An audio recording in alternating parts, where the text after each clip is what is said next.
India Pakistan വിഭജന കാലത്ത് ഇന്ത്യയോട് ചേരുവാൻ ഹൃദയം കൊണ്ടാഗ്രഹിച്ച ബലൂചിസ്ഥാൻ അവഗണനയും ചൂഷണവും പേറി പാകിസ്ഥാനിൽ നീരജീവിക്കുന്ന ഒരു കൂട്ടം ആളുകൾ. പാകിസ്ഥാന്റെ ഭാഗമായ 44% വരുന്ന ബലൂചിസ്ഥാനിലെ ബലൂജികൾ പാകിസ്ഥാന്റെ ആഭ്യന്തര ശത്രുക്കളായി മാറിയതെങ്ങനെ? പാകിസ്ഥാന്റെ തെക്കുപടിഞ്ഞാറ് ഭാഗത്ത് സ്ഥിതി ചെയ്യുന്ന ഒരു പ്രവിശ്യയാണ് ബലൂചിസ്ഥാൻ. പ്രധാനമായും ബലൂച്ച് സുന്നി ഗോത്ര സമൂഹം വസിക്കുന്ന ബലൂച്ച് മേഖല 3 രാജ്യങ്ങളിലായി പടർന്നു കിടക്കുന്നു.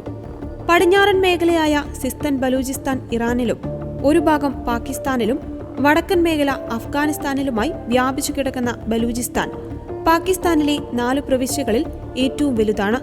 മൊത്തം ഭൂവിസ്തൃതിയുടെ 44% ബലൂചിസ്ഥാന്റെ സംഭാവനയാണെങ്കിലും ജനസംഖ്യയുടെ 5% മാത്രമാണ് ഇവിടെ വസിക്കുന്നത്. പാകിസ്ഥാനിലെ ബലൂചിസ്ഥാൻ പ്രവിശ്യയുടെ മോചനം ആവശ്യപ്പെടുന്ന സംഘടനയാണ് BLA. എന്നാൽ ഒരു സംഘടന എന്നതിനപ്പുറത്തേക്ക് ഒരു സായുധ സേന തന്നെയാണ് BLA. പാകിസ്ഥാനിൽ നിന്ന് മാറി സ്വതന്ത്ര രാഷ്ട്രമാകണമെന്നാണ് ഇവരുടെ ആവശ്യം. ഇന്ത്യ പാക് വിഭജനത്തിന് ശേഷം കുറച്ചുനാൾ സ്വതന്ത്ര രാജ്യമായി നിലനിന്ന ശേഷമാണ് ബലൂചിസ്ഥാൻ പാകിസ്ഥാന്റെ ഭാഗമാകുന്നത്.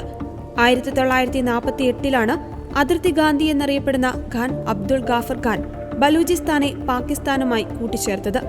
വിസ്തൃതിയിൽ പാകിസ്ഥാനിലെ ഏറ്റവും വലിയ പ്രവിശ്യയാണ് ബലൂചിസ്ഥാൻ. പ്രകൃതി കനിഞ്ഞനുഗ്രഹിച്ച അപൂർവം ധാതുക്കളുടെയും എണ്ണയുടെയും ശേഖരമാണ് ബലൂചിസ്ഥാനിലുള്ളത്. എന്നാൽ അതിന്റെയൊന്നും ഗുണം അവിടെയുള്ള ആളുകൾക്ക് ലഭിക്കുന്നില്ല എന്നതാണ് അവിടെയുള്ളവരെ ആക്രമണത്തിലേക്ക് നയിക്കുന്നത്. 2010 BLAയുടെ നേതൃത്വത്തിൽ ഇവിടെ സായുധ കലാപം ആരംഭിച്ചത്. പാകിസ്ഥാനിലുള്ളവർ ഇവരോട് കടുത്ത അവഗണനയാണ് കാണിക്കുന്നത്.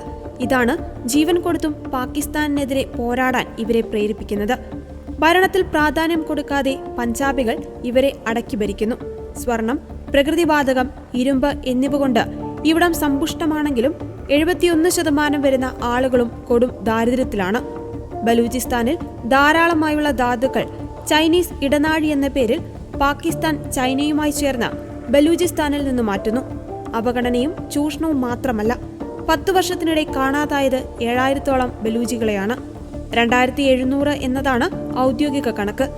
ഇന്ത്യക്കെതിരെ പാകിസ്ഥാൻ യുദ്ധത്തിനിറങ്ങുമ്പോൾ പാകിസ്ഥാനിൽ ആഭ്യന്തര കലാപം രൂക്ഷമാവുകയും ഭരണകർത്താക്കൾ ഓടിയൊളിക്കുകയുമാണ്.